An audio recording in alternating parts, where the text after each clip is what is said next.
Welcome back to Midpoint. Alan Dershowitz, nice enough to join us for a second segment. Prime Minister Benjamin Netanyahu won the backing of the Likud party in the primary over the last couple of days. It does look like the Prime Minister will have a tough race against the Labor Party candidate. Give us some of your thoughts as we head toward the Israeli general election, March 17th. What's your expectations of the campaign over the next couple of months? Well, I never indicate my own personal views about who should get elected Prime Minister of Israel. That's for the Israelis to decide. This may be a close election, and it's impossible to predict its outcome because it's only partly a question of how many votes each side gets. If neither side gets any kind of a majority, they have to form a coalition. And the president of Israel then decides which party has the best chance of forming a coalition. And he has enormous power and discretion to give that first opportunity either to Labor, the Herzog-Livni group, or to Netanyahu. And it's well known that he does not have good relationships with Netanyahu, even though they originally come from the same party. So it's impossible to predict the outcome of the election, even based on polls. All right, once again, that general election, March 17th, something we'll be following right here on Newsmax TV. Now, Palestine has reportedly filed a request to The Hague to investigate Israeli war crimes during the 50-day war in Gaza last summer. How do you expect Israel to react, and what will this do to the peace process?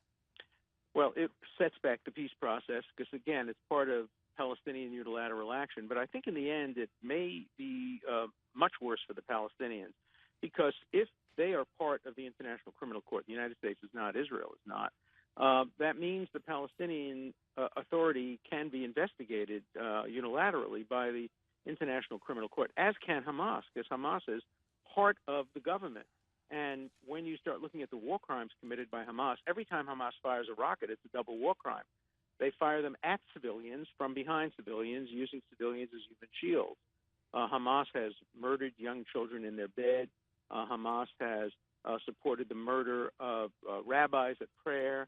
What Israel has done is fought a reasonable, clean war, much like the United States and Great Britain and NATO tries to do. So when any objective court judges Israel's conduct versus the conduct of the Palestinian Authority and Hamas, it's clear how it should come out. Whether it will come out that way will be a great test of the International Criminal Court and may determine whether the United States ever joins that court. So this may be the canary in the mine to see whether or not the International Criminal Court is a legitimate objective court or is yet another politicized court under the influence of the United Nations. One hopes it's not, because it's a court based on the Rome Treaty, independent of the UN, though it's connected to the UN through the ability of the UN to refer cases to it. So this is a great test.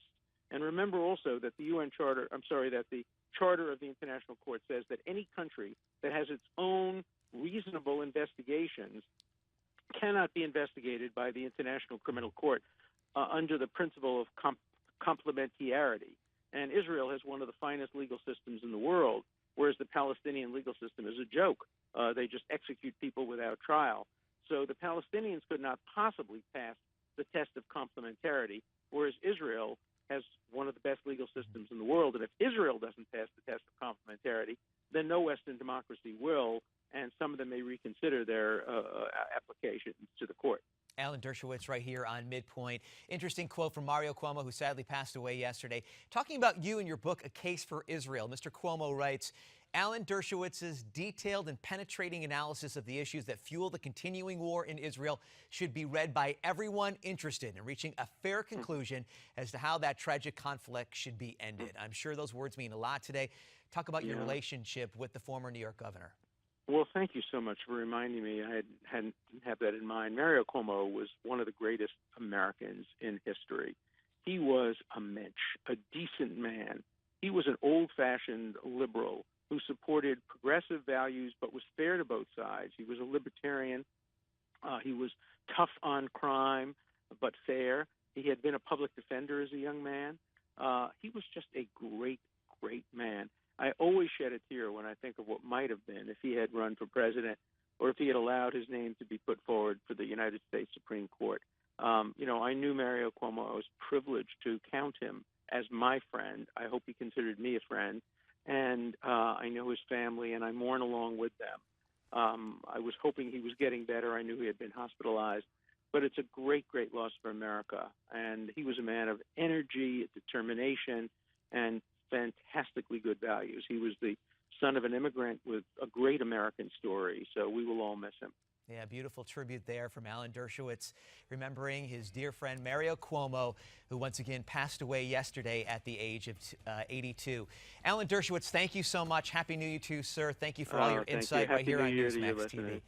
Thank you. Thanks so much for that. Wow, a lot to parse, a lot to take in right there. Some real insightful commentary from the always brilliant Alan Dershowitz right here on Newsmax TV on Midpoint. Now, after the break, a former NYPD detective shares his time under the governorship of Mario Cuomo. It's straight ahead. Thanks for joining us.